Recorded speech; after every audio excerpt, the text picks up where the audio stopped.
1வது மடை. அந்த மடையில் வந்து பொதுப்பணித்துறையிலேருந்து அரசு பொதுப்பணித்துறையிலேருந்து நிதிகள் 2,30,00,000 ரூபா நிதிகள் வந்து மொத்தமாக ஒதுக்கீடு செய்யப்பட்டிருக்கு.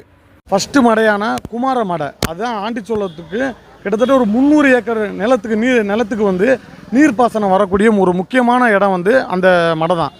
அந்த மடை வந்து ஆண்டிச்சோளத்துக்கும் சிக்கலுக்கும் அந்த ரோட்டுடைய முக்கியமான ஒரு ஜங்ஷனில் வரும். அதிலேருந்து வர்ற தண்ணிகள் பார்த்திங்கன்னா ஒரு 300 ஏக்கர் நிலத்தை வந்து நீர்ப்பாசனம் கிடைக்கிது. இப்போ பார்த்திங்கன்னா அந்த மடையில் வந்து வேலைகள் வந்து துரிதப்படுத்தாமல் ரொம்ப அலட்சியமாக, இப்போ ஒரு கான்ட்ராக்டர்கிட்ட போய் கொஸ்டின் கேட்டால் அவங்க என்ன பண்ணுறாங்க, மேலோட்டமாக உள்ள வேலைகளை மட்டும் பார்த்துருக்காங்க. முழுசாக வந்து அந்த மடைகளை சுத்தமாக எடுத்துகிட்டு புதுசாக வந்து புதுப்பிக்காமல் அவங்க வந்து ரொம்ப கம்மியான காஸ்ட்டில் வந்து பணச்செலவில் வந்து அந்த வேலைகளை முடிக்கிறதுக்காக ஏற்பாடு பண்ணி சிம்பிளாக முடிஞ்சோம். அதனால் பார்த்திங்கன்னா மாலைகள், அந்த மடைக்கு மாலைகள் போட்டு தமிழ்நாடு விவசாய சங்கமும் விவசாய மக்களும் சேர்ந்து இந்த போராட்டத்தை வந்து முன்னெடுத்திருக்காங்க. ஆண்டிச்சோள விவசாயியான நம்ம ஜெயக்குமார் அவர்கள்ட்ட வந்து ஒரு சில கேள்வி, இந்த மடையை பற்றி நீங்கள் கொஞ்சம் சொல்லுங்கள். அதாவது பார்த்திங்கன்னா கடந்த ஆட்சியில் வந்து 2,30,00,000 ரூபா மறுசீரமைப்புன்னு சொல்லி மு.க. ஸ்டாலின் வந்து அறிவிச்சிருந்தா. அப்படி இப்போ வந்து இந்த ஆட்சியில் வந்து அந்த வேலை அந்த கம்மாய் வேலை நடந்துக்கிருக்கு. இப்போ என்னன்னா மொத்தம் 8 மடை, நம்ம சிக்கல் கம்மாயில் மொத்தம் 8 மடை பாசன மடை, 8 மடை 2 தத்து வந்து மெயின்டெனுக்கு பண்ணுறாங்களாம். 7 மடையை புதுசாக கட்டுறாங்களாம். ஃபஸ்ட்டு மடையான ரெக்கார்டில் வந்து 1ஆம் நம்பர் மடை அப்படின்னு சொல்லுவாங்க. அது வந்து குமாரமடைன்னு இப்போ மக்கள் மத்திய பேசுகிறது குமாரமடைன்னு சொல்லுவாங்க. அந்த மடை, அந்த மடை என்னென்னா அது மேட்டு மடையும் கூட. இப்போ கான்ட்ராக்டுக்கு அனுப்புகிறோம் அப்படின்ட்டா எங்களுக்கு வந்து 7 மடை தான் கிடச்சிருக்காங்க, இந்த மடைக்கு எனக்கு நிதி ஒதுக்கலை, அதனால் இது வந்து 2 தத்தையும் நான் மெயின்டெனன்ஸ் ஒர்க் பண்ணுற மாதிரி இந்த ஃபஸ்ட்டு மடையும் மெயின்டெனன்ஸ் ஒர்க் மட்டும் தான் பண்ணுவோம் அப்படின்னு சொல்லி, நீங்கள் யாரும் உள்ளே வரக்கூடாது, நான் வேலையை முடிச்சு வெளியே வர வரைக்கும் யாரும் உள்ளே வரக்கூடாதுங்கிற ஒரு மிரட்டல் தொழிலையும் கிராம மக்களே மிரட்டுறாரு. அதனால் நாங்கள் என்ன சொல்கிறோம்டா, அரசுக்கு என்ன கோரிக்கை வைக்கிறோம்டா, இந்த மடை வந்து கிட்டத்தட்ட பார்த்திங்கன்னா ஒரு 60 வருஷத்துக்கு முன்னாடி கட்டின மடை. இப்போ இந்த டைம் விட்டாச்சுன்னா அடுத்து எப்போ கட்டுவான்னு தெரியாது. எங்களுக்கு இந்த மடையை புதுசாக, அதாவது மெயின்டெனன்ஸ் பண்ணாமல் புதிதாக இந்த மற்ற 7 மடையும் கட்டுற மாதிரி எங்களுக்கு புதிதாக மடை கட்டுத்திற வரை காத்திருப்பு போராட்டம் நடத்துவது என்று முடிவு செய்து எங்கள் மக்கள்லாம் இங்கே வந்திருக்காங்க. மடைக்கு மாலை போட்டு இங்கே காத்திருப்பு போராட்டத்தை தொடங்கிடுவோம். ஆர்ஐ உள்ளே இருக்காரா? ஆர்ஐ வந்திருக்காங்க, எஸ்டிமேட் சில அதிகாரி வந்திருக்காங்க, உள்ளே பேச்சு நடந்தது. இஇ வர முடியாது எங்களுக்கு கோரிக்கை. இஇ வந்து பேச்சுவார்த்தை நடத்தி எங்களுக்கு உத்தரவு கொடுத்தா போராட்டத்தை. இப்போ பார்த்தீங்கன்னா இதனுடைய முக்கியமான அதிகாரி யாருன்னா இஇ வராமல் இந்த போராட்டத்தை இந்த பொதுமக்கள் கைவிட மாட்டாங்க. அதை மென்மேலும் தொடர்ந்து நடத்துகிறதா அவங்க வந்து போராட்டக்குழு வந்து அறிவிப்பு செஞ்சுருக்காங்க. இப்போ உள்ள ஆர்ஐ அப்புறம் வந்து சில அதிகாரிகள் பேச்சுவார்த்தை நடத்திக்கிட்டு வர்றாங்க. எந்த அளவுக்கு இந்த பேச்சுவார்த்தை முடிவுக்கு வருதுன்னு தெரியலை, பொறுத்திருந்து பார்ப்போம். இன்னும் பார்த்திங்கன்னா இந்த ஊர் மக்கள்லாம் வந்து ரொம்ப கொந்தளிச்சு போய் உட்காந்துருக்காங்க. எங்கள் ஊருக்கு வந்து நன்மைகளே நடக்கலை, நிறைய பிரபலங்கள் வந்துக்கிட்டு இருக்குது, இதனால் விவசாயிகள் பாதிக்கப்படுறோம் அப்படின்ட்டு. கூடிய விரைவில் வந்து இந்த ஊர் மக்களுக்கு நல்ல ஒரு இது கிடைக்கணும் அப்படின்னு கேட்டுக்கிறோம். இப்போ பார்த்திங்கன்னா மாலைகள் அனுப்பிச்சிருக்கு மடைக்கு. ஏன்னா மடையை முழுமையாக நாங்கள் முடிச்சு தர மாட்டோம், ஜஸ்ட்டு நாங்கள் வந்து மேலோட்டமாக இந்த சைடு அந்த சைடு மட்டும் போட்டு தருவோம், முழுமையாக முடிக்க மாட்டோம்னு சொல்கிறாங்க. மற்ற 3 மடையை முழுமையாக முடிச்சிருக்காங்க. அதாவது மேட்டு மடை, அதே மாதிரியா வந்துக்கிட்டு தாவு மடை, அதே மாதிரியா பார்த்திங்கன்னா நம்ம கேணிக்கரை மடை, இந்த 3 மடையை கிளியராக முடிச்சு கொடுத்துருக்காங்க. ஆனால் இந்த மடை, இது 1வது மடை, இது ரொம்ப முக்கியமான மடை. 300 ஏக்கர் நிலத்துக்கு வந்து நீர்ப்பாசனம் போகக்கூடிய மடை. அந்த மடையை வந்து நாங்கள் இங்கிட்ட மட்டும் கட்டுவோங்கிறாங்க. அதனால தான் இந்த போராட்டம் நடந்துக்கிட்டு இருக்குது. கூடிய விரைவில் வந்து இந்த போராட்டத்துக்கு ஒரு நல்ல தீர்வு கிடைக்கணும். வேலைகள் அலாட் ஆனது பார்த்திங்கன்னா முழுமையாக அலாட் ஆகிருக்கு.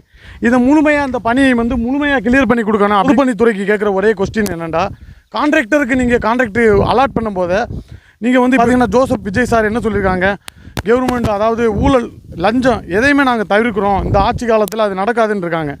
அதனால் வந்து உடனடியாக இதை வந்து துரிதப்படுத்தி இந்த வேலைகளை முழுமையாக முடிச்சு கொடுக்கணும் அப்படின்னு சொல்லிட்டு கேட்குறோம்.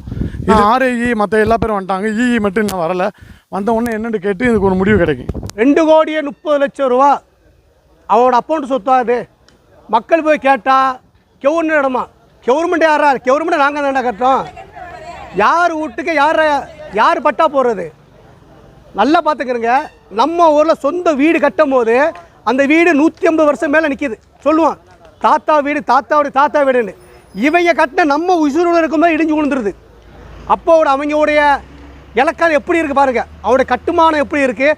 இப்போ நம்ம வீடு கட்டுறதுக்கு 24 லட்ச ரூபா வேணும்னா அவன் போடுவான், எஸ்டிமேட்ஸ் எவ்வளோ போடுவான், 50 லட்சம் போடுவான், 1க்கு 2. அப்போ நம்ம ஒரு மூடை சிமெண்ட்டுக்கு 15 செட்டு கலந்தா அவன் 5 செட்டியோட கலக்கலாம். அப்படி கிட்டத்தட்ட 300 வருஷம் கூட ஸ்ட்ராங்காக கட்டிட்டு போகலாம். ஆனால் கட்ட மாட்டாங்க. ஏன்னா 30 லட்ச ரூபானா 15 லட்ச ரூபா கமிஷன் பேர், 15 லட்ச ரூபா 7 லட்சம் இவங்க பேர். 7 லட்ச ரூபாயில் மண்ணை வச்சு கட்ட முடியும், சிமெண்ட் வச்சு இப்போ கட்ட முடியும். சிமெண்ட் இருக்கிற விலைக்கும் மண் இருக்கிற விலைக்கும் வித்தியாசம் இருக்குது. சிமெண்ட்டு எம்சாண்டு ஒரே கலராக இருக்குது. இப்போ நம்ம என்ன செய்வோம், கட்டும் போது எம்சாண்டே நம்மளுக்கு என்ன தெரியும், எம்சாண்டா தெரியும், மண்ணா தெரியும். ஏதோ ஒன்று கட்டுறாங்க, கட்டி முடிஞ்சுன்னா வெளி பூச்சி பூச்சிட்டு அப்படியே பலன்னு இருக்கு, பெயிண்ட் அடிச்சுட்டு தொட்டோம்னா அழகாக இருக்குது. கொஞ்ச நாள் போய்ட்டு யாராச்சும் பசங்க போயிட்டு சும்மா அடித்தாலும் பொறுன்னு விழு, கட்டடம் முடிஞ்சிருச்சு. இந்த இருக்குது பார்த்துக்கங்க, அதான் விழு, எல்லாமே விழு, கழுகு விழு. என்ன செய்யணும், கல்லை கொண்டு எறியணும். நானாக இருந்தேன்னா அப்படி தான். இப்போ ஒன்றே அவங்க சொல்கிறேன், அவனோட அப்பா விட்டு காசு இல்லை, நம்ம கட்டின வரி காசு. பொதுப்பணித்துறை எதுக்கு, கம்மாய் வந்து பொதுப்பணித்துறை கம்மா. அப்போ உனக்கு தெரியாதா என்ன வேலை செய்யணும் தெரியாதா, உனக்கு ஒவ்வொரு நாள் சொல்லணுமா? விவசாயம் வந்துடுச்சு எங்களை அடுத்து, மழை காலம் வரப்போகுது. மழை காலம் வரும்போது தூர்வார் பணி செய்கிற 2 கோடி 30 லட்சம் வாங்கிட்டா, ஓ பாக்கெட்டை போட கொடுத்ததா, நீ வாங்குற சம்பளம் வாங்கலையா, மாதம் சம்பளம் வாங்குறீங்களா? ஏன்னா நாங்கள் கஞ்சி தொட்டி பண்ணி இப்போ சாப்பிட்றோம். தஞ்சாவூர் பக்கம் போனால், தஞ்சாவூர் திருவாரூர் பக்கம் 3 போக வெள்ளாமை. நம்மளுக்கு வெள்ளாமை இருக்கா, வருஷத்துக்கு ஒருத்தர் வெள்ளாமை. அது விளைஞ்சாலும் போச்சு, விளையாடும் போது இங்கே நிற்க லைனில் நிற்கணும். 100 ரூபா 500 கையில் கொடுத்து சண்டை, அது பார்த்தா சண்டை சலையாக தான் இருக்குது. வருஷம் கொடுக்குறோம், பேப்பர் கொடுக்குறோம், எல்லாமே கொடுக்குறோம். அந்த லிஸ்ட்டு இருக்குது. ஆனால் அந்த லிஸ்ட்டு எடுக்கிற கிடையாது. திருப்பி போ ஜெராக்ஸ் எடுக்கணும், ஜெராக்ஸ் சண்டை நைட்டு பகலை ஃபுல்லாக நிற்கிறது. நான் 2 வா கொடுத்துட்டா சந்தோஷம். ஆனால் நம்ம ஒரு 500 கொடுத்துட்டு படுற சந்தோஷம் இருக்க. அதாவது எப்படின்னா, லஞ்சம் கொடுத்து லஞ்சம் நம்மளும் இதாகி போச்சு, பழகி போச்சு. படுத்து கிடக்கும்போது அம்மா 100 ரூபா கொடுத்து யார் கொடுத்துட்டாங்க நேற்ற, அந்த இதை வரும். ஏன்னா நம்மளும் லஞ்சம் கொடுத்து பழகியாச்சு. 100 ரூபா கொடுக்குறது, 500 கொடுக்குறது, 1000 ரூபா கொடுக்குறது. நம்மளுக்கு தேவையான விவசாயி யார் விட்டு காசு வாங்க, நம்ம விட்டு காசு நம்ம தான் வாங்குகிறோம். இப்போ நம்ம வந்து விவசாயத்தில் வந்து அவன் அந்த சைடு 10 இடம் 50 ஏக்கர் 100 ஏக்கரு பெரிய பெரிய முதலாளி, பெரிய பெரிய மோட்ரு போட்டு தண்ணி போட்டு எடுக்கிறான், அவனுக்கு பிரச்சனை இல்லை. நம்மளுக்கு அப்படி கிடையாது. இந்த கம்மா தான், கம்மா வரத்து கம்மா. இப்போ இடையில பார்த்துருப்பிய 300 ஏக்கரு 200 ஏக்கரை மண்ணெல்லி தோண்டி பட்டா போட்டு பிரச்சனை வந்து இதம்பாடு சைடு பார்த்துருப்பி, கேள்விப்பட்டிருப்பிய. என்ன அந்த பிரச்சனை நம்மளுக்கு ஓடிட்டு இருக்கு. அப்போ நீ வந்து தாவு தோண்டிட்டா சிக்கலுக்கு வரத்து கம்மா தண்ணி எப்படி வரும்? அரசாங்கம் யாருக்கு வேலை செய்யுது? நம்ம தான் வேலை செய்யுது. பப்ளிக் வேலை செய்யுது அரசாங்கம். அரசாங்கம் எங்கேயுது மேலே குதிச்சா வந்துச்சு. நமக்கு வேலை செய்யுது அரசாங்கம். நம்ம கட்டுற வரிப்பணம் தான் அரசாங்கம் எங்குது. அரசாங்கம் சும்மா இயங்காது, தானா இயங்குமா அரசாங்கம்? கான்ட்ராக்ட் வர நம்ம கதோடு இருக்க மாட்டேன். நீ கம்மாயில் உள்ளே வராண்டா, இப்போ நம்ம வராமல் யார் போகிறது? இப்போ நான் கட்டி முடிச்சு விட்டோன்னே நீ உள்ளே வரணும் அப்படின்டா. 70 ரூபா பணம் சொன்னாங்களா, கேனப்பை உள்ள கிறுக்கு போய் நட்டாமேண்டு அந்த மாதிரி போய் பேசியிருக்கான். இப்போ 2 கோடி 30 லட்ச ரூபாயில் நீங்கள் பார்த்தீங்கன்னா ஒரு மடைக்கு 5 லட்சம் வைங்க, 8 மடைக்கு என்ன 40 லட்சம். 2 தத்துக்கு பூச்சி தான். அதிகபட்சம் வச்சாலும் 10 லட்சம் வைங்களேன், 50 லட்சம்.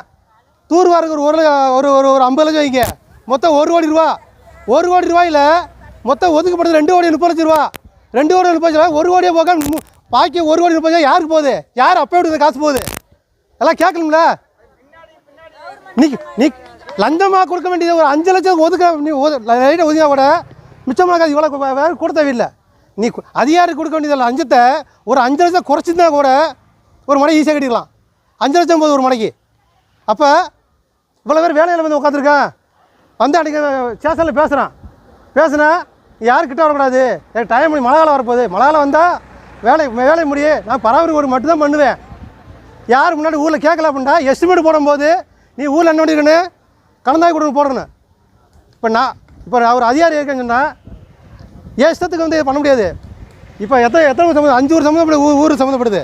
எல்லா ஊர்லையும் கருத்து கட்டிக்கல, ஆண்டு கருத்து கட்டியா கிட்டத்தட்ட பார்த்தா ஒரு 300 ஏக்கர் பக்கமாக விவசாய பாசன வசதி பண்ணக்கூடிய இடம். அந்த இடம் அந்த ஒரு மடை இருக்க பெரிய மடை, அது மேட்டு மடை.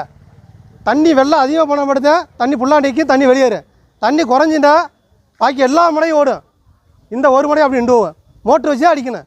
ஒவ்வொரு விவசாயி கிட்டத்தட்ட பார்த்தீங்கன்னா குறைஞ்சபட்சம் ஒரு சின்ன வயலை வச்சுனா கூட 10,000 1 லட்சம் ரூபாய் செலவு பண்ணணும். செலவு பண்ணால் தான் இந்த நெல்லை காப்பாற்ற முடியும் கடைசி கட்டத்தில். அது மார்கழி மாதம் இந்த தை வரைக்கும் பொம்பளை கூட எல்லாம் அங்கேயே காத்துடுங்க, எனக்கு தண்ணி வாங்கி உணவு தண்ணி வேண்டி மோட்டர் வச்சு காத்துக்கிடுங்க.